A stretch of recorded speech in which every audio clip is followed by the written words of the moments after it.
Hey everybody! Welcome to It's Not Scary, It's Just Music. It's me, SJ. Hey, welcome to 1996. 7 years into the decade already. I can't even believe it. We're on the way towards the 2000s already. And despite the fact that it does feel like we've been moving through this decade about as quickly as we moved through the last decade, every single year has been nothing but hits after hits after hits. I mean, every single year I'm maxing out the amount of essential albums that I want to talk about, as well the amount of conspicuous absences that I want to talk about every single year. And also these episode lengths, they've been supersized every time, haven't they? Do you remember back in the 1980s episodes when they were 45 minutes, 30 minutes sometimes, 50 minutes at maximum, and now every single one's an hour and a half? It's because there's just so much to talk about for this decade. So without further ado, let's get right to it, shall we? But before we do, though, I just want to remind that any of the music that I'm talking about in today's episode, you can check out on my Essential playlist for this year. And if you're interested in listening to the rest of those albums that I referenced on my Essentials, or any of my conspicuous absences that I talk about in today's episode, or any of the other music that I decided to keep from 1996, you can check out my big list, both of which are linked in the description of today's episode. So, what are we going to talk about today? As usual, we're going to talk about what's happening right now in the world of music in 1996 by genre. Next, we're going to talk about my essential albums for this year and why, and then finally my conspicuous absences from my essential list for 1996 and why. So, let's start off with rap music. There were several major leaps forward for gangster rap and alt rap for this year. I think that we've pushed into brand new eras of both. I also think that part and parcel to us moving into a new era of gangster rap, we're actually going into what I'm defining as a totally different genre of rap, which in many respects still exists today in some form or fashion, which I'm calling empire rap. I've also previously called it corporate rap. One could also consider it to be a new wave of gangster rap to a certain extent. But the way that we define it basically is that it is rap that has the sheen of money behind it, that there's moneyed interests in corporations that are building themselves up around this music. So because of that, it's widely accessible rap music that does have gangster rap components to it, but it's mostly about how rich we all are, how we're making money, how amazing we are because of all of this money that we're making. So that's why I call it empire rap, because first of all, it mostly comes out of the Empire State, which is New York, as well that it's about building up empires and corporations around this rap music and certain brands. In this case, we're talking about Rockefeller, which is Jay-Z's brand. So he's ushering in, alongside to a certain extent, Puff Daddy or P. Diddy or Sean Combs, however you want to refer to him. We're not necessarily going to talk about Sean Combs at all, so just leaving that aside. But that's the kind of flavor of rap that we're talking about in this moment, where it's just a huge empire that is built around the rap genre. So all of that starts in its own way in 1996, and we'll talk about that when we get to our essentials. For folk music, indie pop and indie rock are continuing to get influenced by neo-folk and alt-rock being merged together to create this new idea. So folk by itself does have some examples in my big list for this year, but folk is continuing to find its footing, especially on the neo-folk side and even on the avant-folk side. But on the whole, anytime that we're going to see folk that, at least over the next few years, meaningfully, it's going to be in combination with something else that's giving us indie pop or indie rock.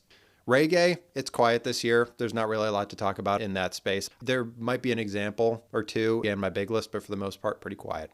On the electronica side, drum and bass is really ruling the show right now. There is certainly a little bit of techno that's still happening and jumping out, but for the most part, drum and bass is just totally ruling electronica right now. But then as well, what we're starting to see a little bit more of is the dark side of electronica, so dark ambient and dark trance are starting to find footholds too, and got some examples of that once we get to our essentials. But just keep in your mind that drum and bass is the king, and the dark ambient and trance are the more emerging trend that is going to be taking hold over the next several years. As well, indie electronica is continuing to take shape, and not just necessarily on the Bjork side. Other people are starting to take some indie electronica ideas and markers that start to take clearer shape in 1999, 2000, 2001.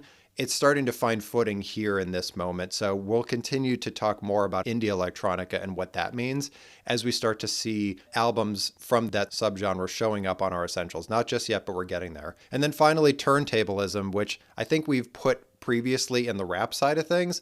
This year, turntablism to me finds a new home with electronica, with one really great example for those that are familiar with mid-90s turntablism, you probably know what's coming. So we'll talk about that further when we get to our essentials. Rock music, neo-psychedelic rock, indie rock, and neo-Brit rock are continuing to find their footing and get to that next place for themselves. I think that all three are still trying to sort out who they want to be, what they want to be, and there continues to be these little examples of albums coming out here and there that continue to give all three of those ideas further shape. At the same time, neo-roots rock and grunge rock are starting to fade out. There's actually an album on our big list that I call the next wave of neo-roots rock, so taking it to that next level. It's got a little bit more first wave alt rock to it, so there's more singer-songwriter acoustic stylings to it. So the neo-roots rock ideas that were brought about in the past 2-3 years are starting to soften up even more and take on more pop angles. So like I said, if you're interested to go into my big list, there are a few examples of neo-roots rock starting to even themselves out, and grunge is really just leaving the table for the most part altogether.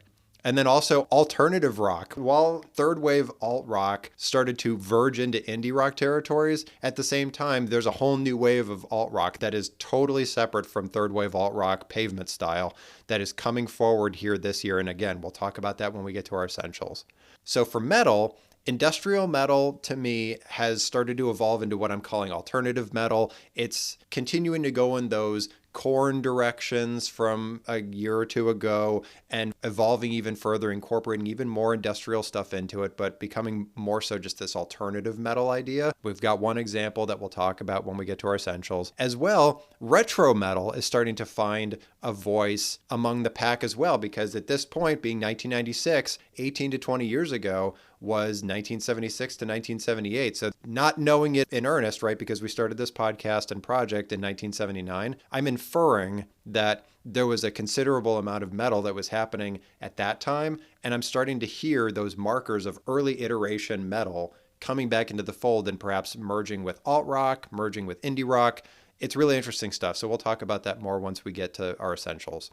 On the punk side, interestingly enough, we're not talking about anything on the neo-punk side or even the pop-punk side this year, but actually talking about how a new movement is coming in this year in full, which is Riot Grrrl with 3 R's, and it is based upon retro punk ideas. So punk from, again, the 70s, punk potentially from the 60s. So Riot Grrrl is bringing those retro punk ideas forward into this whole new idea that in many respects, either on purpose or by accident, does eventually start to merge with other counterculture ideas or even some indie ideas. But at least for right now, it's just firmly taking hold of retro punk concepts and making groups that are in which the lead singer is one or more women. And that's why it's called Riot Grrrl. And we have an example this year. And I think there might even be another example on our big list that we don't talk about, but we are going to at least talk about one. On the country side, alt country continues to be merging and going into the big tent of indie rock, so that's going to keep happening. On the neo-traditionalist country side, I'm absolutely certain that it is still out there, still doing its thing. It's not going anywhere. For the most part, all the music is going to about be the same probably for the next 20 or so years. So, and then at the same time, in case you haven't been looking at my big list very much, I do often keep things like bluegrass and old time music and things like that. So from new artists. So if you do want to hear what's going on in the quality side of country or the actual traditional side of country and bluegrass, you can check out what's going on my big list because there's all sorts of great stuff in there, but we're just not really going to talk about it because it's not forward leaning or of the now. It's very much old school genres that really won't ever bubble up to being hyper popular anymore in terms of their trends. So on the R&B side, it's continuing to evolve and just be more of what it is. We've got an example on the Essential list this year. There's a bunch of albums that are really great that are just on the big list that we're not necessarily going to talk about too much. But at this point, R&B is just steadily coasting down its path. And as we see those spikes of quality or those individual changes, we're going to bring them up. But at this point,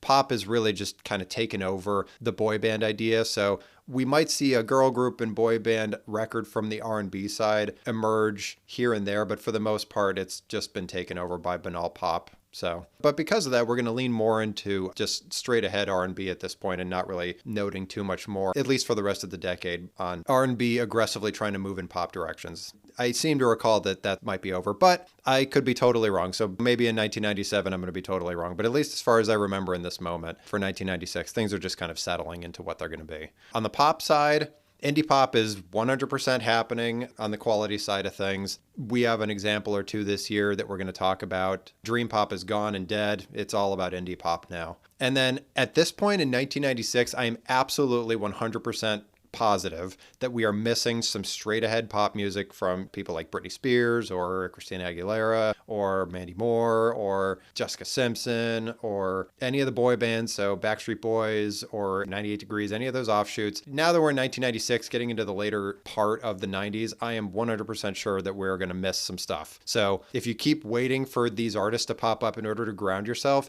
unfortunately, we're probably not going to get there. We might have one or two pop up that did happen to pass the threshold of quality, but for the most part, we're just going to miss all of this stuff. So get ready for that.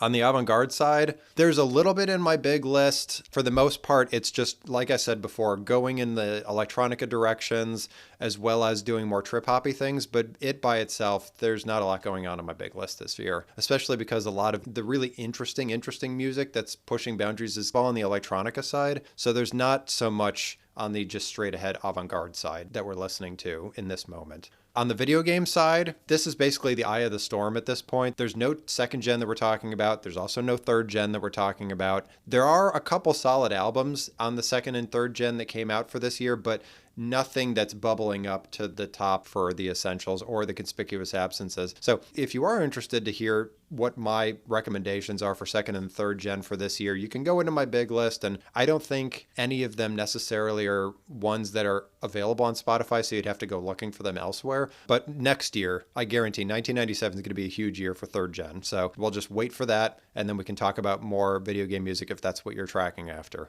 On the J-pop side, for just straight ahead J-pop, like for last year with My Little Lover, we've started to enter into a new era, the second wave of J-pop, and it is finding its footing. I don't think anything is bubbling up to the essentials just yet, but give it another year or two for that little delay of inspiration to turn into recording an album for it to be released, that other artists will start to follow some trends and we'll get regular J-pop back on the list, I'm certain of it.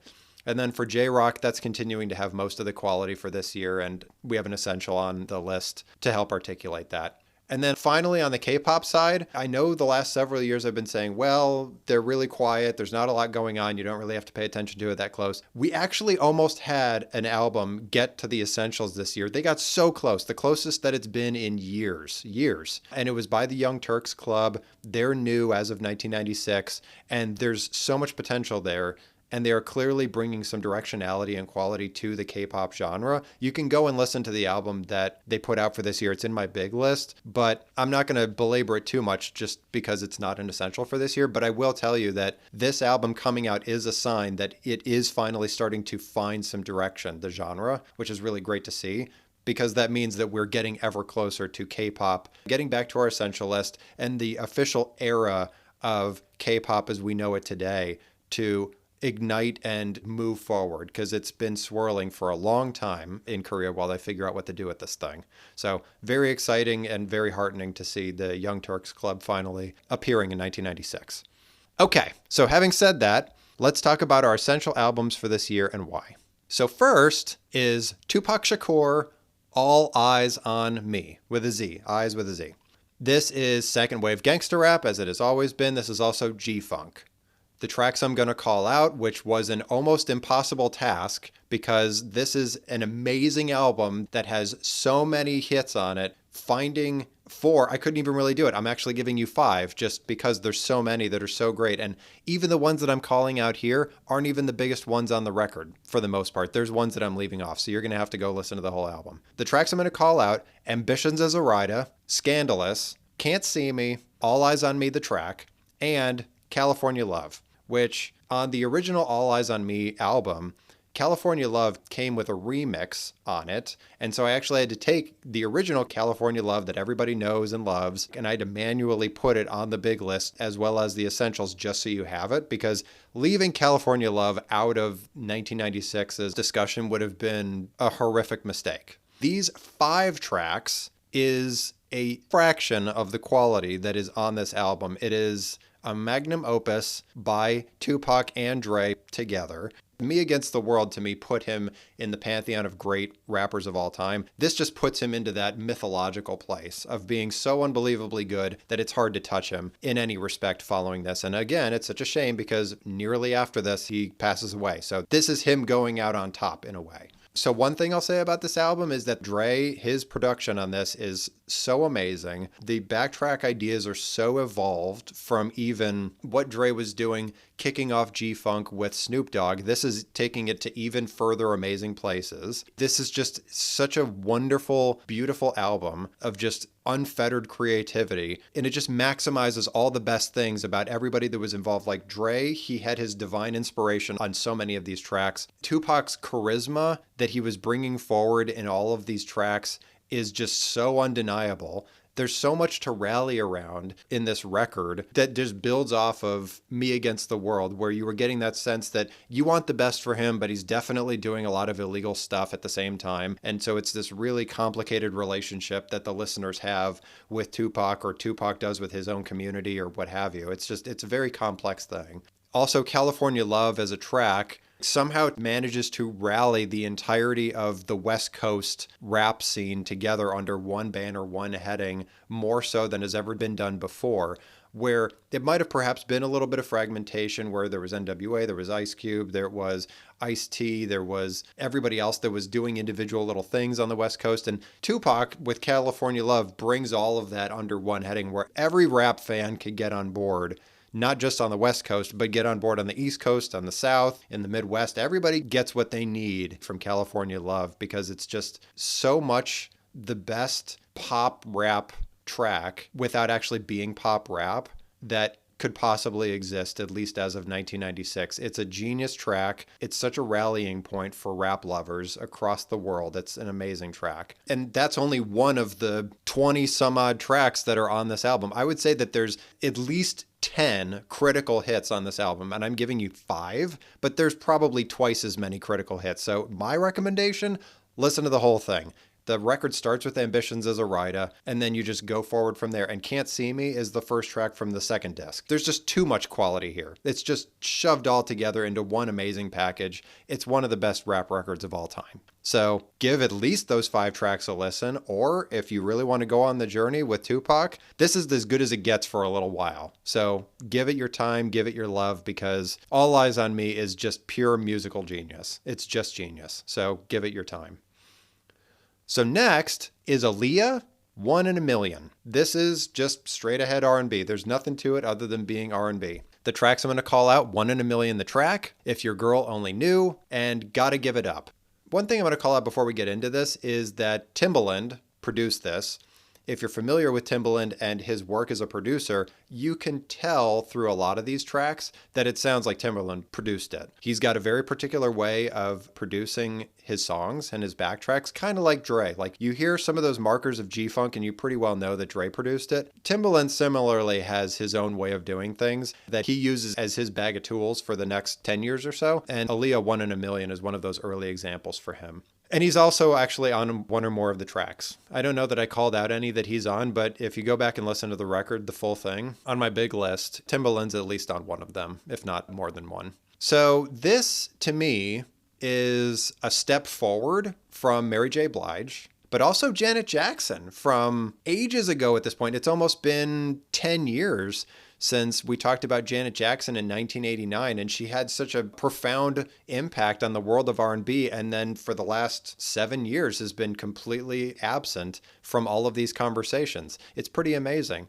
But just the track Gotta Give It Up, to me, sounds like a connection point back to Janet Jackson during the Rhythm Nation era. So that last era that she was in before she disappeared from our lists and the conversation. So you can hear that Aaliyah is tapping into some of those, at this point, older ideas and carrying them forward to carry the tradition, carry the legacy forward of R&B and continue to evolve it into wherever it's going next. And where it's going next, at least from where we're seeing with Aaliyah, is there's more jazz influences, the beats are heavier, and certainly that is Timbaland doing his thing. But I think if we listen to some of these tracks and we have an understanding of what a little bit comes next, like with Usher, for example, this is the direction that things are going. And so Aaliyah is just out there a little bit earlier than some later artists that are also big. And this was also a big moment for her before her unfortunate, untimely death. I guess I just never processed, either in that moment or as I was building out these lists, that so many critical people died in the 90s way before their time. It's really very unfortunate, and Aaliyah is just another one of those people that will die before her time, unfortunately. So 1 in a million is really great. And if you've never listened to Aaliyah meaningfully before, other than maybe the 1 or 2 tracks that were on the radio before or after her passing, give this one a listen, because if you like these 3 tracks, it's all about like this, where you can hear those Mary J. Blige influences, you can hear the Janet Jackson influences, and she's just carrying that all forward into the future. So give her your time, because nobody should ever forget about Aaliyah. They really shouldn't, because the contributions that she made to the world of R&B, at least in this moment, were significant and did move things forward, where I think a lot of people have been getting trapped in the let's make this thing more poppy than we need to vortex. So she's trying to break out of that and just bring things back to just being strict R&B, which is great.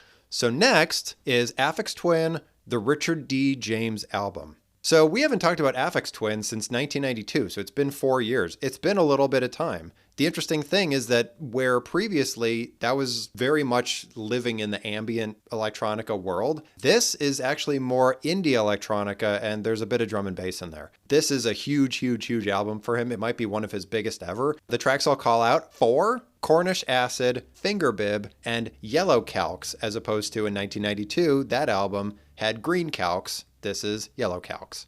So, as I said before, he's really pushed out from Selected Works, which was the album that we talked about in 1992. And this isn't even to say that when I originally put this album on my big list, when I was doing the project and just sliding through all this music, I understood and acknowledged that the Richard D. James album was critically important and that Aphex Twin was fundamental to electronica. But as I really sat down and listened to it as part of the podcast, I did metabolize how far he's evolved since Selected Ambient Works. And to that end, when I say that it's indie electronica, listen to what Finger Bib is doing and what Yellow Calcs is doing. This is starting to sound like Dintel, which is Jimmy Tamborello, who did the electronica component of Give Up by Postal Service. This is starting to sound like that. We're only 4 years away from Dintel's album, Life is Full of Possibilities, which we absolutely will get to. But this is already starting to sound like that. Aphex Twin pushed so far away. I would even encourage you to go back and listen to Ambient Selected Works in 1992, those 2 tracks that we called out, and then listen to this stuff and just hear how different it is. His ideas that he came up with for this album, it's like night and day. It's wild. And the last thing I'll say, too, before I let you go listen to it, is that I want you to also pay attention to the first gen and second gen video game music pieces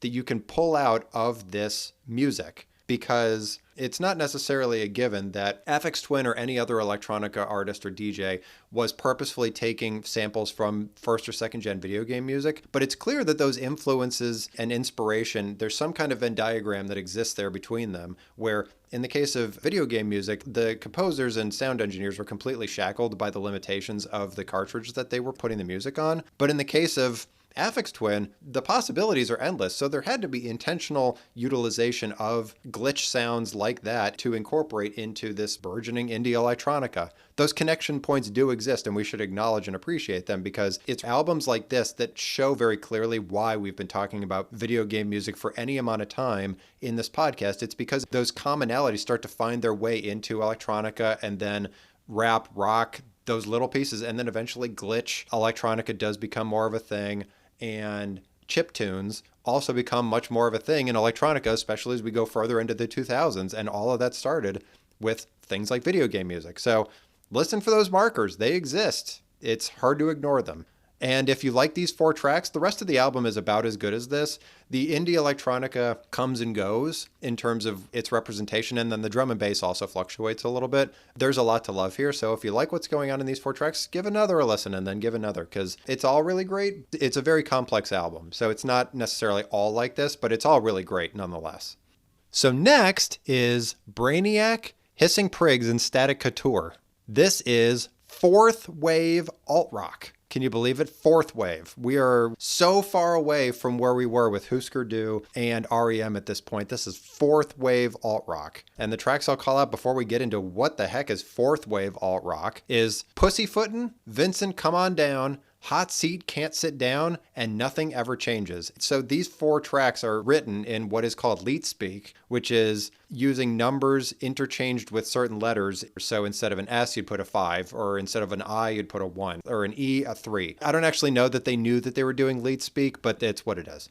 My question for you is, did you think that we would actually get any crazier than what Pavement was doing, where it sounds so atonal and disregarding so much the interest in playing your instruments appropriately and in tune, that somehow somebody would come up with a way to go even further than that? I mean, I think that it makes a lot of sense because as third wave alt rock was turning more into indie rock, which was becoming more of the mainstream of how rock was being executed, a la Weezer, for example, or the softening of Pavement over time, some counterculture was going to come along and take whatever Pavement was doing and say, no, no, no, no, no. We are not softening it at all. In fact, we're going harder, even harder than that. And what that hardness is taking third wave alt rock, the atonal lack of respect for playing things straight ahead, and combining it with rockabilly and avant-garde ideas like Primus was doing, or avant rock. I think technically when people define Brainiac, they define this in some amorphous idea called synth punk. There's definitely punk components to it, but to me, this is just another evolution of alt rock taking us into a totally different place. And the reality is that there are going to be more bands that start to sound like this even more over the next few years, which is why it is another wave rock music. And I think we can all just hear Pussyfootin',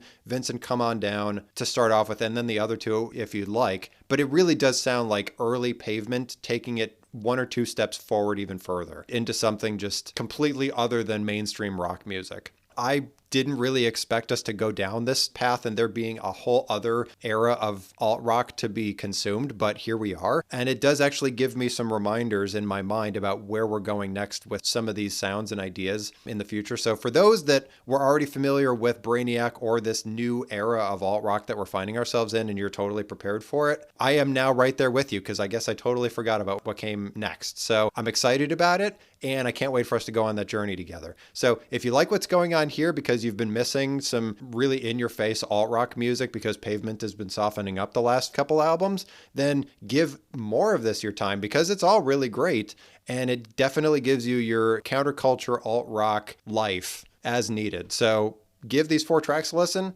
and if you like the vibe, keep going with it because this is where we're going to go for a little while. It's great. So next is Busta Rhymes' The Coming. This, to me, is third wave gangster rap, which is different than what we talked about earlier about empire rap. This is different. So this is third wave gangster rap. It's the next iteration of gangster rap. And when we say that this is third wave gangster rap, remember back to last year when we talked about how ODB, Old Dirty Bastard, was bringing in this new era that was going to have these linkages to Busta Rhymes, where ODB was still playing with heavy amounts of second wave gangster rap, a la Wu-Tang Clan. Busta Rhymes is taking what ODB was playing with in his album and carrying it forward even further, so far into that realm that we can just call it a whole new wave of gangster rap. But before we go further into talking about what third wave gangster rap is, let's talk about the tracks and just get them on the table. So Do My Thing, Everything Means Raw, Woo-Ha, Got You All in Check, and Ill Vibe. At least a couple of those are huge early hits for him. It's a really great album on the whole. Busta has been around for a while at this point, so that he finally gets onto the essentials is really great. He's one of those huge paragons of the rap community. So getting to this milestone with The Coming is really great because I really love Busta Rhymes. He's one of my favorite rappers. So I've always loved what he does and I love his affectations. So because of that, I'm excited for us to get here. So third wave gangster rap. What do we mean by that? I think that we've been playing with, like with Mobb Deep, as well as any other underground rap that we've been engaging with at any point, especially on the East Coast side, where the beats are getting simpler. They're infusing less funk into it than they have been before, less jazz. Because with second wave gangster rap, taking into account all the first wave of alt rap that was bringing in all the jazz, all the funk, both on the West Coast and the East Coast side, all of that's getting pulled out a little bit in favor of much, much simpler beats. A much simpler straight ahead approach, just letting the lyrics do their work. There is more electronica or electronic infused backbeats that sound a little less like sampling and more just we're bringing in electronic ideas to just facilitate the backbeat so that the rapper can do their thing. Simpler beats are the direction that we're going to go with gangster rap going forward. So you could even think way into the future with Kendrick Lamar, for example. His beats are very, very simple. There was this period of time in this third and maybe even the fourth wave of gangster rap where the beats get extremely simple. Artists like Busta Rhymes are bringing in this simpler approach, which is creating this new wave of gangster rap. So all four of these tracks give you that approximation of what I'm talking about here. There's a little bit less sampling that has been used even since the golden era of rap. There's a little bit more supplementation with just electronic sounds or electronically derived music. And like I said, the beats are a little more simple. So give these four a listen. If you like where this is going or you love Busta Rhymes as much as I do, give the rest of the album a listen because he's great and this whole album is great. So next is Crucial Conflict, The Final Tick. This is Midwest rap, kind of like last year with Bone Thugs and Harmony. This is also Midwest rap. They're actually from Chicago as opposed to Cleveland, where Bone Thugs and Harmony comes from, but it's still Midwest rap. The tracks I'll call out: Final Tick, the track, Showdown, Hey, and Ride the Rodeo. You could probably hear from those track names that they are doing a little bit of a country western vibe, or at least a down south kind of vibe, or a cowboy kind of vibe. The album cover also gives you that hammer over the head hint that this is the direction that they're taking things. And to that end too, what's so exciting about this album, which I think is taking it a step forward from where Bone Thugs and Harmony took us last year, despite the fact that they're from Chicago, Crucial Conflict, their sound, in addition to it having that simpler idea that we were talking about just a second ago with Busta Rhymes, is starting to move towards and identify and isolate the sound of Dirty South. Capital D, capital S. It is a whole subgenre of rap music that will be coming over the next several years. Like, you want to think Country Grammar by Nelly in 2000, right? We're still 4 years away from that, 5 years away from that. This is very early markers of that. It's got those very simple beats.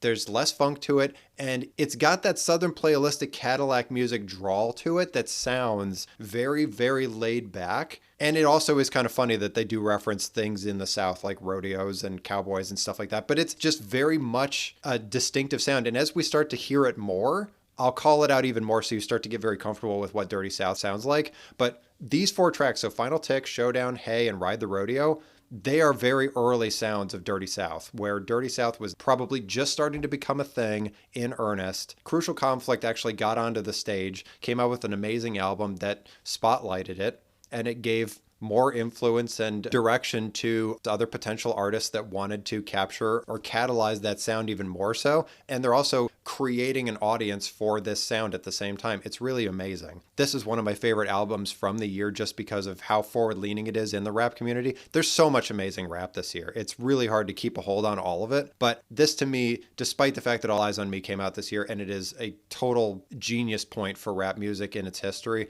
and that I'm excited about Busta coming out with his album this year. The Final Tick is probably one of my favorites despite that. It's just so good. So if you like those four tracks, it's all about like this. So if you've been excited to listen to Dirty South or get more into that, or you just want to educate yourself better about what it is, give the rest of this album a listen because it's giving you some really clear indications of where this idea is going to go over the next few years.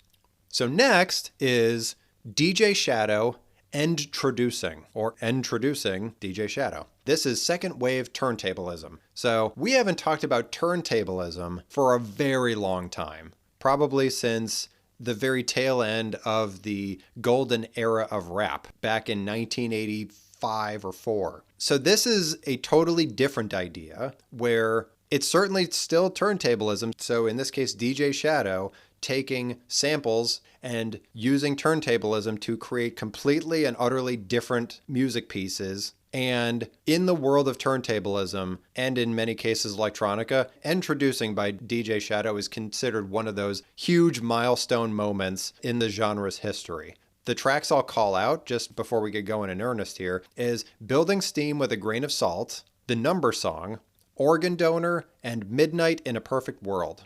4 humongous tracks for him, wildly famous, at least in his realm, and deeply influential. The thing I am going to remind you of before you go listen to any of these tracks is that all of this is samples pulled from something else. I know it sounds just like regular music, and sometimes, especially with building steam with a grain of salt, you get those turntablism reminders where it actually kind of sounds like drum and bass, but really he's just scratching, he's just turning. And the fact that he can replicate drum and bass by just scratching and turning the records is pretty crazy. It shows his undeniable skill. DJ Shadow is one of the best there ever was and has been.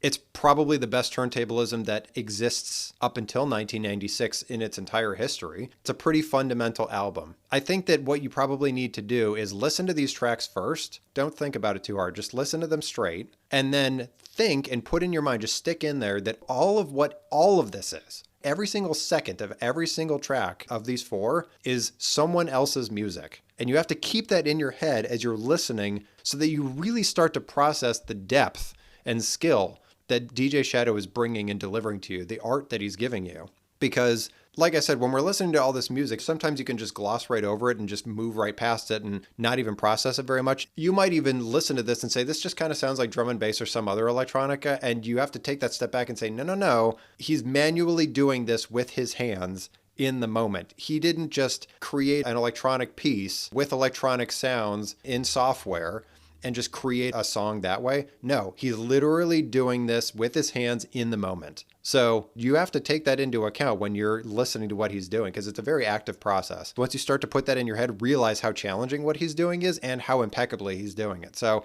give this a listen. If you like where it's going, it's an amazing album and every track is wonderful, but every track gives you a little bit something different. So appreciate it for what it is. And if it's your vibe, great. And if it's not, this is pretty fundamental stuff in terms of your music education. So get the knowledge and move forward if you need to. But I would highly encourage you to really sit down and listen to this one if you have the time.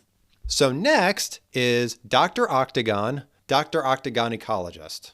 Dr. Octagon is a pseudonym for Kool Keith, who was part of a group called Ultramagnetic MCs. Their debut album came out in 1988, and I didn't even put it on my big list. Not totally sure why. I'd have to go back and look. But anyway, Kool Keith was part of that group. He was part of that group for a while, and then eventually he broke away from them, and he debuted under the name Dr. Octagon, and his album Dr. Octagon Ecologist. So Kool Keith has been around for a really long time already.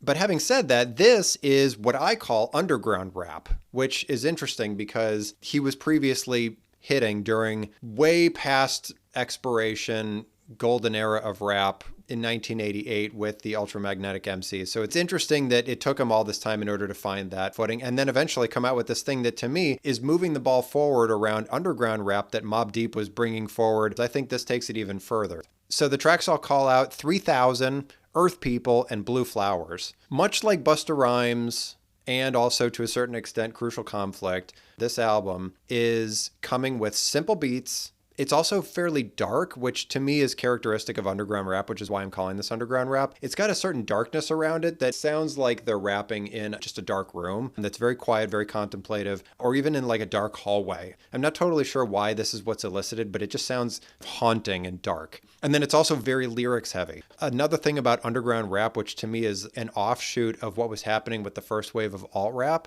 is that it is intentionally lyrics heavy. And the difference with underground rap is that the MCs have scaled back all of the backbeats that perhaps were distracting from just the lyrics. So in many respects, underground rap has nearest neighbors to like beat poetry from way back in the way back. And we're just bringing that forward with some simple beats. Give these tracks a listen. 3000, Earth People, Blue Flowers. If you like where this is going, this is approximately where underground rap is going to go for the next little while, where again, it's very lyrics forward and has a simplicity and a darkness in its atmosphere that will only furtherly focus your attention on just the lyrics. I think the whole point of this is just we need to pay attention to exactly what they're saying because there's a poetry to it that hasn't necessarily been as much of an emphasis up until this moment. And the lyrics are really great, so it's nice to pay attention to them. If you like where this is going, keep listening to the rest of the record because Dr. Octagon Ecologist is a great record and Kool Keith is really great, so give him your time. So next is Fugees' The Score. This is second wave alt rap. So it's different than underground rap. It's second wave alt rap. And for those that are familiar with Fugees, it should be pretty clear that this is alt rap because with the exception of Tribe Called Quest and a few other bands that are right around them, the other band that people probably think of when they think of alternative rap is Fugees. So here we are. We're officially at the score. Isn't that exciting? The tracks I'll call out: How Many Mics, Ready or Not, Fuji La, and Killin' Me Softly with His Song. All four of them are gigantic hits for them, both Fugees as a whole and Ms. Lauryn Hill, Wyclef Jean, Pros. They're all great. Fugees is great. And we're in the second wave of alt-rap. So what do we mean when we say second wave of alt-rap? The Nation of Islam stuff is basically gone. I think there might be hints, teeny tiny little hints. And what's left is just the empowerment. So the Black empowerment is still very much present here. Black power, Black empowerment, strengthen the Black community. All of that stuff is very much present here, which is why this is alt-rap and not gangster rap. This is lifting up Black voices and not pitting them against each other, as well as opposed to the first wave, which was very jazz funk heavy, much like what Busta's doing this year or anybody else. The jazz funk elements are there, but they're simpler. This definitely doesn't sound like Wu-Tang Clan, where it's really heavy, or Tribe Called Quest, or Brand Nubian, or any of those other groups that were really heavily influencing like long drawn out, attention grabbing jazz and funk elements to their backbeats. It's still very much there, but simple. This is the direction that alt rap is going to be going, because this is the second wave. So we can definitely get on board with a lot of what this is going to be, because Fugees is great. The score is amazing. We haven't even gotten to the miseducation of Lauryn Hill yet. We still have a runway here. So listen to these four tracks because they're fantastic. They're all very distinctive from one another. Killin' Me Softly with His Song is one of the gigantic hits of the 90s, I think, in general. But Ready or Not's amazing. Fuji La and How Many Mics is one of my favorite ways to start off an album. It's just really entertaining stuff, and it gives you a really good sense for how they all play off of each other and how chill the vibe is. And again, how distinctive it is from this new era of gangster rap that just walked in. Because if you listen to Busta and listen to Fugees, they sound almost nothing alike. Is there rap? Yes. But beyond that, not too much is in common. So if you like that, give the rest a listen, because this is another one of those end-to-end, highly listenable sort of records. So give it your time because it's amazing. So next is Jay-Z, Reasonable Doubt. This is what I previously called Empire Rap. You might remember from when I was talking about Empire Rap at the beginning of the episode that it's very much more highly constructed, highly organized rap that is specifically designed to capture attention, but not in a pop rap sort of way. It is certainly distinctive from DJ Jazzy Jeff and the Fresh Prince. That's more pop rap. The purpose is to build a brand empire off of the rap that is being created. One really great way for you to know that this is Empire Rap, or that anything else going forward might be Empire Rap, is that the rapper themselves continuously calls out the brand that is their company throughout. In this case, Rockefeller. Jay-Z says Rockefeller probably more times than most words in this record. That's an exaggeration, but you get my meaning. I'm going to say Rockefeller 2 or 3 more times just to give you a sense of what this record is like. But as I do that, I'll call out the tracks. So Can't Knock the Hustle, Politics as Usual or Usual, depending on how you're listening to it, Brooklyn's Finest, and Dead Presidents 2. I'm sure that there's a lot of people out there that are super excited about the fact that we've arrived at Jay-Z, and that I'm calling out Jay-Z and Reasonable Doubt because we haven't gotten to any of his other probably even more famous records yet, and we absolutely will, because the Empire Rap era, it lasts for a very, very, very long time, and it will keep popping up every once in a while in our big list as critical albums do appear. So like I said about Empire Rap at the beginning of the episode, the purpose of Empire Rap is to build an empire. It is to highlight that you are building an empire, that all of the money that you're making off of all this rap is only adding to your credibility as the builder of this empire, and that as the representation of the empire, you should be excited about the empire itself. Additionally, anybody else that is part of the empire, so for example, in this year in 1996, Lil' Kim came out with an album that is on the big list if you're interested in listening to it, but she is part of the Rockefeller Jay-Z empire, and she borrows Jay-Z a fair bit. Biggie's in the mix on this. He's involved in the Rockefeller empire. Puff Daddy was a producer on that, Sean Combs. So those empires are all started to construct themselves into this big giant corporate architecture with all of these empires building themselves up, at least on the East Coast.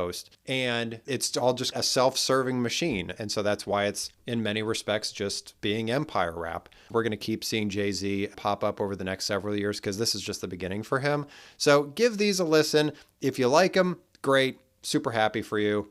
Empire Rap is not my favorite era of rap music. It's actually, in my personal perspective, when rap starts to go down and get quiet for a while, other than the occasional Outside the Empire record that makes me super happy. But it's when I start to get sad about rap personally. because I just don't enjoy the hyper commercialization. But some people do love Jay-Z. There's actually a lot of people out there that love Jay-Z. So if you're really excited about Reasonable Doubt, listen to the whole thing, because maybe it's been a minute since you listened to it, because normally you listen to some of the later albums that he comes out with. And if you're liking what Jay-Z's doing with these records and you haven't listened to him meaningfully before, give the rest a listen, because maybe Jay-Z's your vibe. Just because he's not my vibe doesn't mean that he can't be your vibe. So go enjoy him as you desire. Because he is a very skillful lyricist, and he is one of the rappers for the ages. He's not just a mogul. He actually is good at what he does. So give him your attention, give him your time. And if you like him, keep going with it. And if he's not really for you, for whatever reason, not because I told you or because of my opinion, but because of your own perspective, then that's also fine too. So either way, we're appreciating Jay-Z in this moment. Next is Jeremy Enoch, Return of the Frog Queen. This is indie rock, but also folk rock. It's both, but mostly indie rock. And the reason I say that is, much like we talked about at the beginning of the episode, the folk components are just mobilizing into indie rock. So is it technically folk rock? Yes. But is it on the way towards indie rock? Also yes. The tracks I'll call out: Abigail Ann, Explain, and Shade and the Black Hat. So Jeremy Enoch is the lead singer of Sunny Day Real Estate, which is an emo rock band that has been toiling away in obscurity, at least as far as 1996. I think they actually pop up in the next several years, and we'll talk about it when we get there. But it was actually an interesting moment for Jeremy Enoch, because he'd been doing the emo thing with Sunny Day Real Estate leading up until this moment. And this record obviously sounds nothing like what anybody would classify as emo rock music in any respect. There's no metal components. There's no highly emotive components to it. It just sounds folkish and indie-ish. So he clearly went in a totally different creative direction for this record. It's really great for a number of reasons, not just because of the sans emo component, because Sunny Day Real Estate is really amazing once they really hit a peak, at least for me, over the next several years.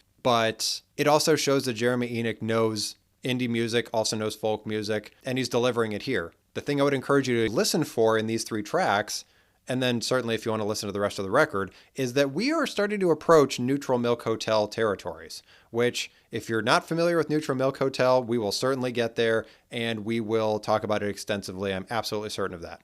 But for those that are familiar and perhaps did or didn't know that this record is a lead up to that moment musically, it very clearly is. There's connection points abound. The instrumentation is right. The affectations and singing are starting to go in that direction. The indie rock, alt rock, uncertain, wavering voice a la Daniel Johnston, a little bit of that is floating around in there. Those connection points are really there. So it's clear that, much like everything else in this project and in this podcast and this experience, none of these things are appearing from a vacuum. For example, Neutral Milk Hotel and their wildly famous indie records, the inspiration came from somewhere else. And it's records like Return of the Frog Queen that delivered that. So if you like this, or you like Neutral Milk Hotel and you want to go on a early form journey of what they were playing around with back then, this is a really great start for you. This is also getting even closer to quintessential indie rock as it would be defined in the early 2000s. So if you like what's going on here, give the rest a listen. But if nothing else, this is exactly the direction that indie rock goes. And so Jeremy Enoch, in this case, is exactly walking down the path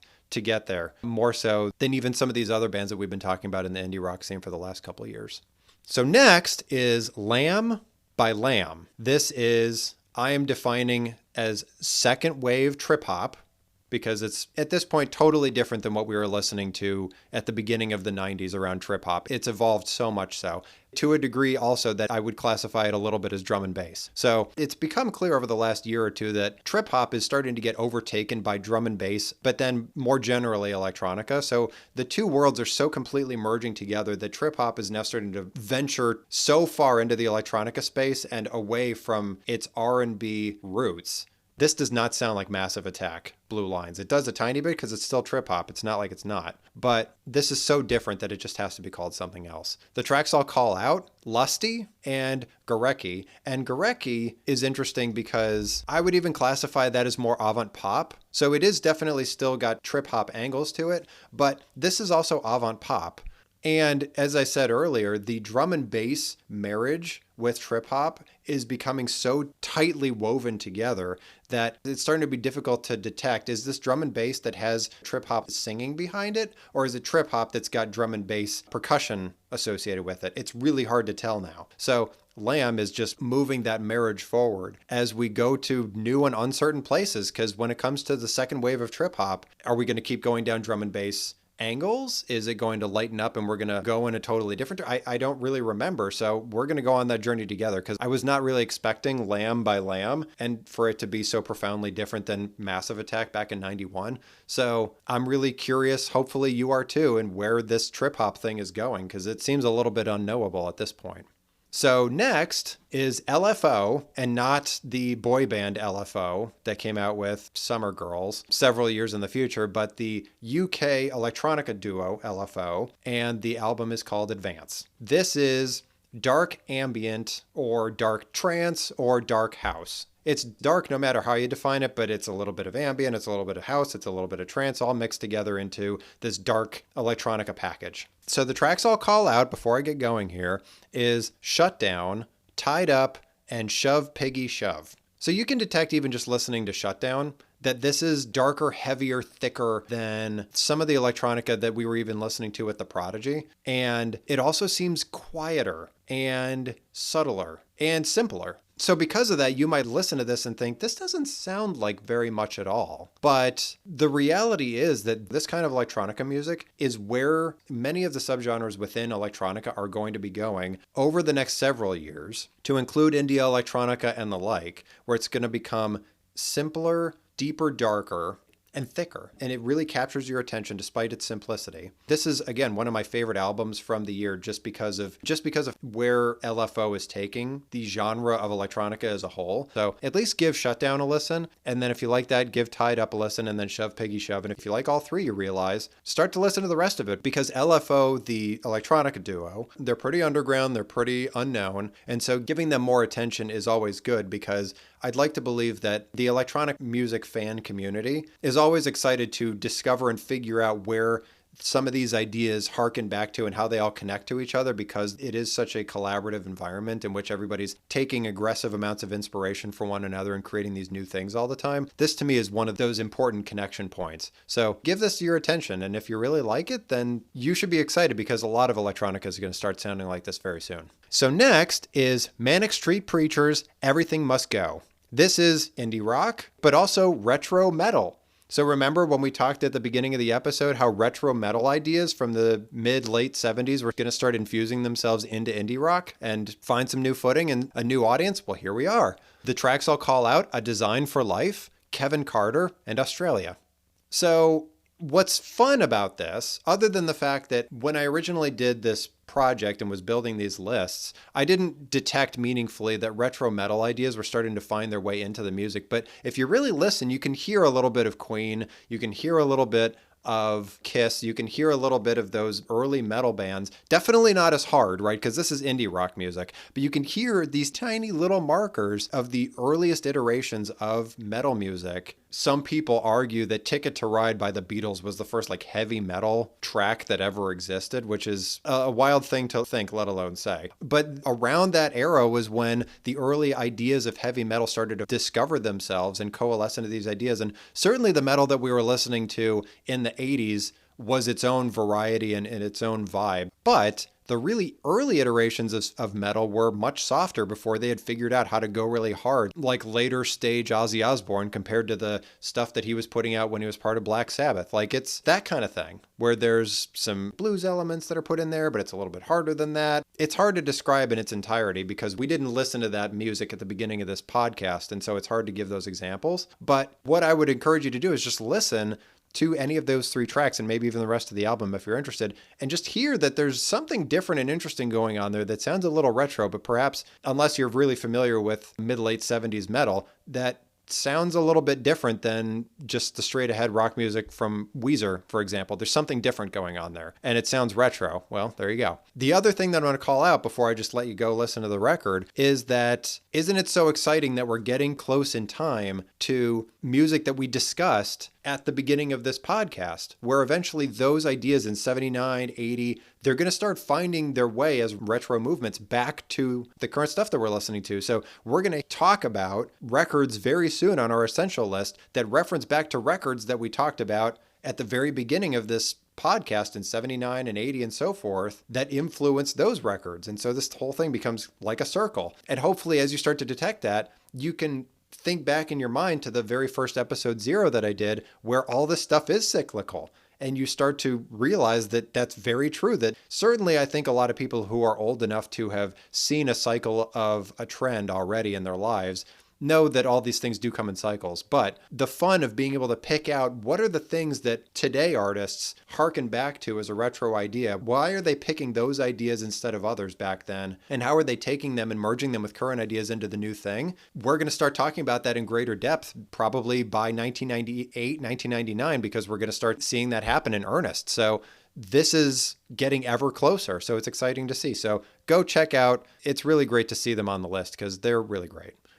So next is Marilyn Manson, Antichrist Superstar. This is industrial metal, but also more specifically alternative metal. This is taking whatever Korn was doing the year or two prior and taking it even further forward. It's what Pantera was doing and taking it even further forward than that. It's just the next iteration. And it appears as though we're at a moment where perhaps we couldn't officially call it alt metal when Korn was doing it. This is so very much its own thing that we might as well just call it alt metal because it's a little bit more justifiable than the Korn album by Korn. So the tracks I'll call out: Irresponsible Hate Anthem, Beautiful People, which was a huge hit for him, Dried Up, Tied, and Dead to the World, and The Reflecting God.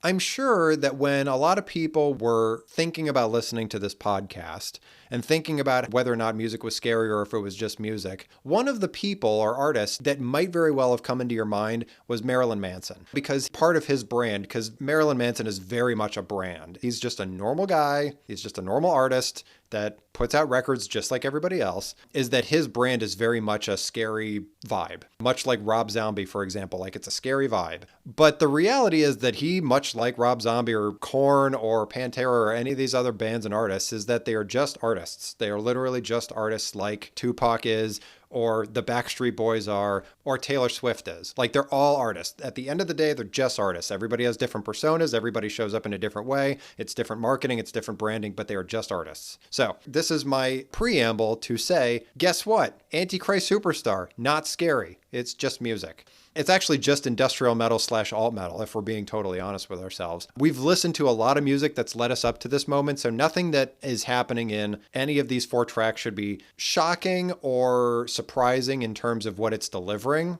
The jilted, angry lyrics, we've been dealing with that since 9 Inch Nails back in 1989. The vitriol Pantera, Korn. All of these artists have led us up to this moment. So leaving all that aside, right, because I think it's pretty clear, right, that this is just music. It's not scary. Marilyn Manson as a brand is tapping into something very interesting, which we saw perhaps with Dookie by Green Day, but also again here is tapping into what one could consider to be middle-class angst. So most of what's being talked about here is, in my opinion, catered to young people. So sub 25-year-old. And the music touches on topics that I would consider to be the problems or challenges of people that are often in the ambiguous middle class, from lower middle to upper middle. Beautiful People is a really great example of that, where the messaging is that there's all these beautiful people that are around you, but they're all hollow inside, and we shouldn't be worshiping them in any respect because they're just manufactured beautiful people, and we don't have to respect them if we don't want to. It's actually quite prophetic, considering that in this day and age with social media, that we put social media influencers and celebrities on these wildly ridiculous mythological pedestals. So he was prophetic in that regard, that he was able to tap into something that was clearly either something on the rise or something that already existed that he could cut into with his critique. Marilyn Manson as an artist is very thoughtful. I mean, he's a very smart guy. I mean, he's definitely no dummy. He's maintained this facade, this brand for over 30 years successfully. And it's clear that even if some of the things that he sings about, they're just angsty for the sake of angst, or they're thoughtful or philosophical just for the sake of it being so, he does have some nuggets of counterculture vitriol and clear missives and critiques on society at large. So because of that, if you're not necessarily interested in his variety of singing or how the band delivers the music, the lyrics themselves can be interesting if you look past the very slight cringe component to some of them, where you just go, oh man, that's teenage problems, and there's not really a lot of depth going on there. Again, I think Marilyn Manson is a great artist, and he clearly delivers on exactly what he's shooting for. But again, a little bit of this is demystifying some of this stuff and lowering the mythological vibe for some of these artists so that you can just appreciate them for what they are. Because the alt metal is pretty darn good. The guitar work of the band is really great. His composition of the songs is really great. So if you look past all the scariness and the either real or fabricated anger or whatever it is, and you strip all that away and just listen for what it is, maybe some interesting things can emerge for you that you perhaps didn't detect or appreciate or understand about Marilyn Manson beforehand. So I would encourage you to listen to those 4 tracks. And if you listen with clear, unbiased, unscared ears and you like what you're hearing, go and listen to another track and then another, because this is one of his hugely famous and successful albums. And not just because he tapped into middle-class angst and got a platform for it. He actually was able to thoughtfully tap into a couple things. So give him some time and give him a listen. I would encourage you. So next is Outkast, finally back on the list. And the album is ATLiens. This is Southern rap still. It's still Southern rap, and they're still leading the charge with Southern rap. The tracks I'll call out: Two Dope Boys, ATLiens the track, and Elevators, You and Me. So much like everybody else that's been in the rap scene this year that we've called out with the exception of Tupac, they are going in more underground styles. It's still definitely them, but again, the backtracks are getting simpler and pulling the lyrics much more forward than they were even before. So thinking back to Southern Playlist of Cadillac Music, the track, there was a vibe there was music. It was a little bit more even between the lyrics working with the song behind it in order for it to create this big, wonderful piece. And in this case, it's more about the vibe and the simple haunting beats to help elicit the imagery that they're trying to go for with this alien-inspired album for them.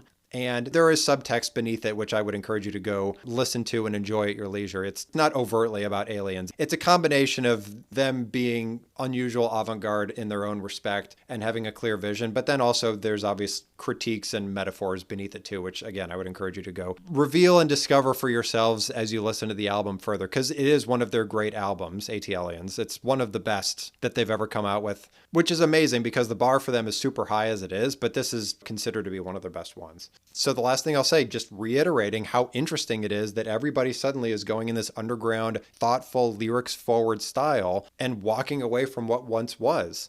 And Southern rap is no different, where Southern rap has previously been influenced by East and West Coast rap, and now even they are going in this direction too, all at once. It's really interesting. And what I would also say too is, despite the fact that this is Southern rap, at least in this moment as we're calling it, or the Atlanta rap style, this isn't as Dirty South as the last album was, which is interesting because Atlanta is one of the places where Dirty South becomes as much of a thing as it ever was or ever will be very shortly. So that this sounds not too much like that, whereas Crucial Conflict sounds a lot more like that. It's just interesting. In many respects, it just shows the unbridled creativity of Outkast because they have so many ideas and they're putting so much forward. I would even say that ATLiens, despite how great it is, still shows there's so much more potential to come from them, that they don't have an end to their creativity, and we're going to continue to see even more and more and more as time goes on. So if you like these 3 tracks, the rest of it is about like this. So if you really want to just intensively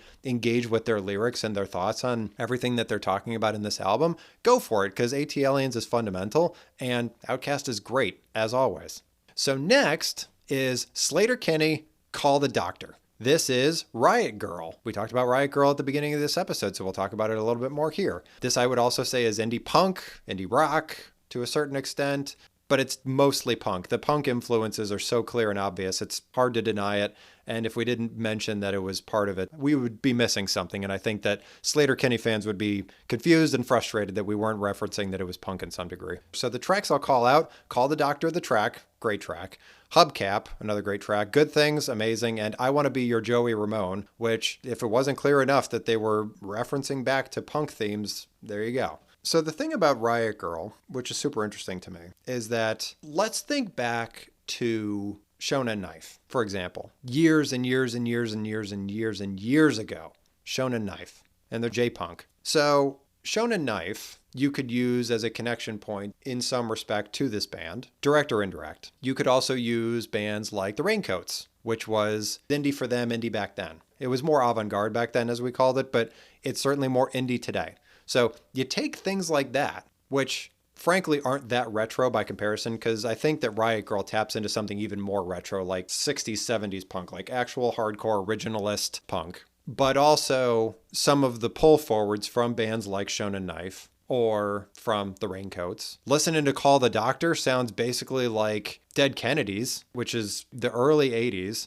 So this isn't even like that neo-punk that I was talking about with The Offspring. This is something totally different. It does sound completely and utterly off-kilter, like Dead Kennedys is. There's more musicality in it than Dead Kennedys had, and it is more akin to what Shonen Knife was doing at later iterations when they became a little bit more musical and a little less punk as time went on. So there's certainly musicality to it with Sleater-Kinney, so it's not like they're not doing that. So that's why it's also indie. It's indie punk, Riot Grrrl more specifically, but that's why that indie component comes into it, because there are current iteration alternative rock elements that are also getting infused into this, which is why it's indie, and the punk is obvious. What's also interesting about this too is that it's really showing how counterculture is changing and shifting, at least in the Pacific Northwest, where often things like this come from. And it's showing how Riot Grrrl is this new platform of counterculture where previously, for whatever reason, female-led or entirely female punk acts weren't so much of a thing. Like, I think usually we called them out where we heard them because it was so unusual, unfortunately. And that Riot Grrrl as a genre exists because so many bands are going to come out over the next few years that have that perspective and embody that genre is really great to see, because first of all, Sleater-Kinney is wonderful. They're delivering up some new aggression in the counterculture movement, which is really excellent stuff. When I first heard this album, Call the Doctor, and I listened to Call the Doctor, the track, it was the first time that I did this project. And I heard that track and I was like, this song hurts my brain. It's so hard to listen to because of just how in your face it is and how uncomfortable it makes me feel in every part of my body. The harmonies and just how they don't often sync up with each other, and the syncopation is just very strange. And then they're just screaming about Call the Doctor at the end. I mean, I've learned since then to really, really love this album because of how gnarly it is and how fun it is too. And also it does help that I've seen Carrie Brownstein do other things like Portlandia, and so it gives me further understanding of where her head's at when she's contributing to Sleater-Kinney. But on the whole, it's really great stuff. I could not possibly recommend Call the Doctor enough. And two, like me, if you haven't listened to Sleater-Kinney before, or this album, or Riot Grrrl in general, ease into this, okay? I'm just letting you know up front, ease into it. Listen to Call the Doctor, maybe once or twice, maybe even 3 times, and you start to get used to how it goes, and then go forward.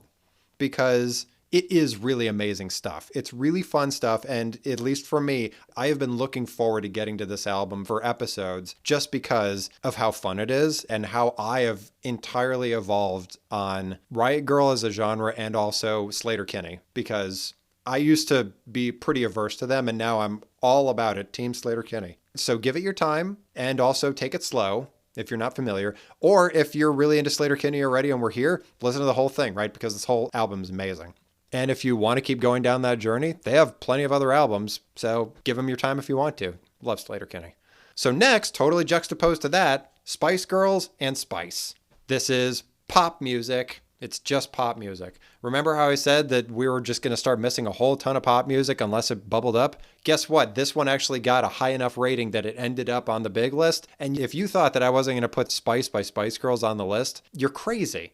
It's so incredibly fundamental and important to the history of pop music, period. It's wild. So one thing I'm actually going to say before I call out the tracks, because I think that the tracks are going to be pretty contentious depending on who you talk to, is that, again, when I was going through this project the first time, and I'd been listening to all of this rock music all up against one another and just getting this flavor for what I was processing from the 80s even until this moment, that I was so infuriated by the production on this album the first time I listened to it while I was going on the first iteration of this project, because I thought, this is so overproduced. This doesn't sound like organic music at all. This sounds like the difference between a person and a cardboard cutout of a person. This in no way sounds real. It sounds totally contrived, totally manufactured, and in no way is this rational quality music in any respect. I can't believe that AllMusic would give this a 4.5 or 5 stars or whatever they gave it. And by the way, they gave the next album that they come out with, their second and basically only other album,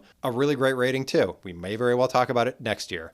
But I think there's a number of reasons that I have softened my perspective on this. One of which being that I may very well have been scared of how I felt about this album when I was a kid, when I listened to it and I loved it way back when, and how I'd been listening to this in quote high quality music, potentially pretentiously, up until this moment as part of the first iteration of the project. And then I got to this and I was like, this sounds like total garbage by comparison. And I had some kind of a chip on my shoulder about what quality music needed to be or didn't need to be. And that if it wasn't organically crafted, like Slater Kinney's Call the Doctor, for example, if it doesn't sound like something like that, then I'm wasting my time, wasting my ears, wasting my life listening to banal garbage like this. And the reality is, first of all, that it's not banal garbage. Like, is it highly manufactured and potentially overproduced? Yes, definitely. That almost none of their voices are strong. Like with the exception of Melanie C, who I think has a great voice, which interestingly enough, back when I was a kid, did not like her voice nearly as much. But these days, respected as one of probably the better voices in the group. And in some cases, like Victoria Beckham has no voice and they don't highlight her in any respect, rightly so. That there is some quality here. I do also know since then that they do write their own stuff for the most part. So it's not like they were just manufactured in a laboratory and then came together completely and utterly inorganically,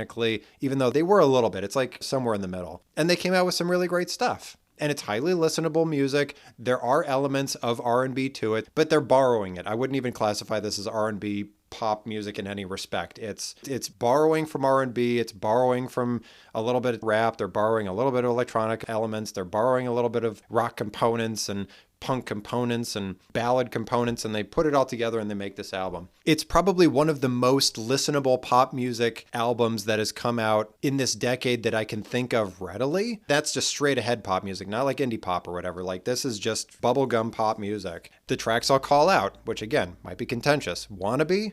Obvious. Say You'll Be There, obvious. Two Become One, obvious. And then Last Time Lover, which maybe people would argue with. I really like Last Time Lover because it's got, in my opinion, some of the most effort behind it. It's actually got some flavor behind it where I think some of the other tracks don't have it nearly as much and they're just bubblegum pop music.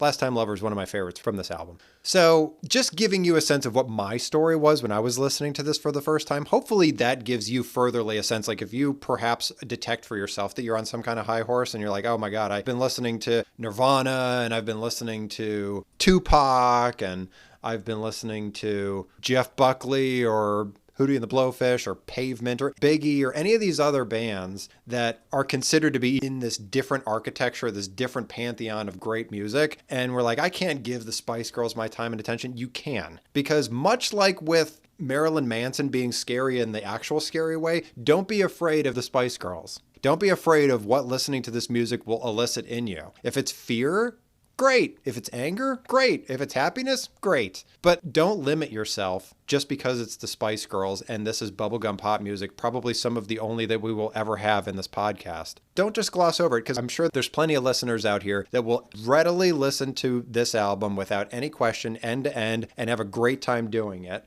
But there's also people that will be apprehensive about listening to it because they think that they're either above it, beyond it, too good for it, or that they're prejudging and deciding, I'm not going to like this anyway, so I'm not going to give it my time. Get over it. Just listen to it because it's not scary. Even the feelings that might be elicited in you as you're listening to it, it might be uncomfortable, but it's not scary. So give it your time because this whole album is great. I've listened to this end-to-end album 1,000 million times. And I've gotten over myself, so I think we can all collectively do that together and enjoy this wonderful debut album from them.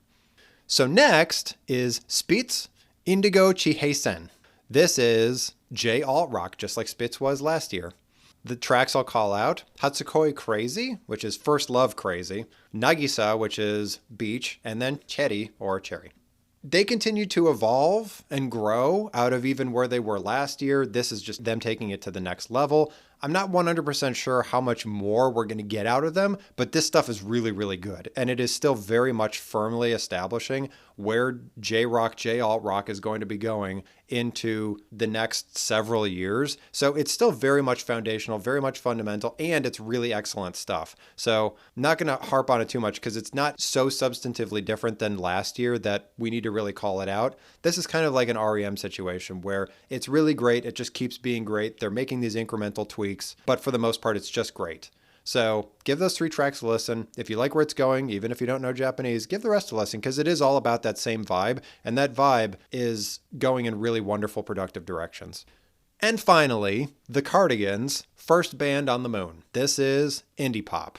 This is also the album that Loveful is on, which we talked about last year. The other tracks I'll call out beyond that, though, Your New Cuckoo, Losers, and Great Divide. All 4 of those tracks are pretty distinctive from one another, and, as I said last year, deeply irreverent. This is one of those albums, too, that I listen to end to end pretty regularly, because I originally fell in love with Loveful, listened to this album 100 million times, and then I went back and I listened to Life and fell in love with that even more so.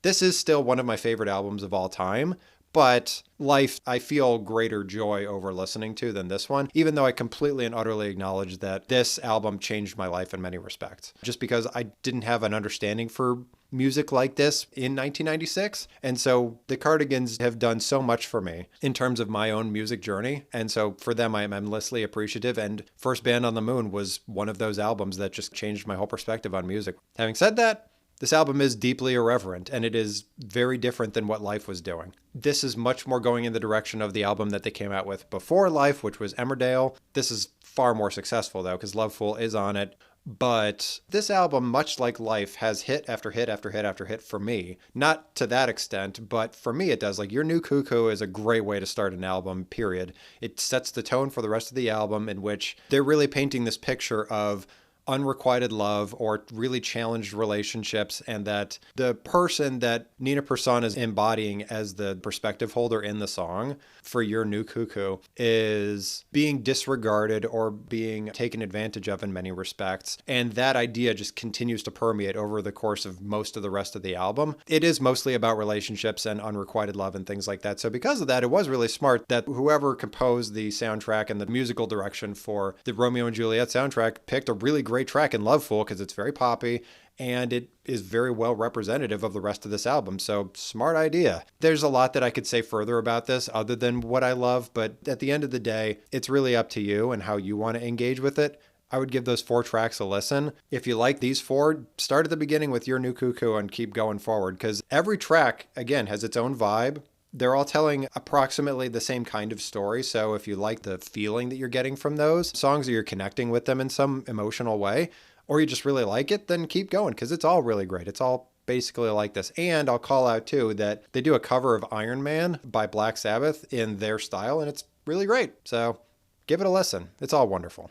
So having said that, let's talk about my conspicuous absences from this year and why. So first is Mobb Deep, Hell on Earth. This is still second wave gangster rap. Despite the fact that Mobb Deep clearly ushered in some very critical ideas around underground rap in their previous album, and in many respects with this album, they themselves didn't move things very much along from their prior album. So because of that, in a dense year where high quality ideas were getting put forward, and at least with those bands in many respects, they were moving their own ideas forward and continuing to be on top. Third wave gangster rap moved in this year. A lot of the bands that we had on the list had those underground rap ideas, and Mobb Deep just didn't stay out in front with their perspective. And so because of that, conspicuous absence.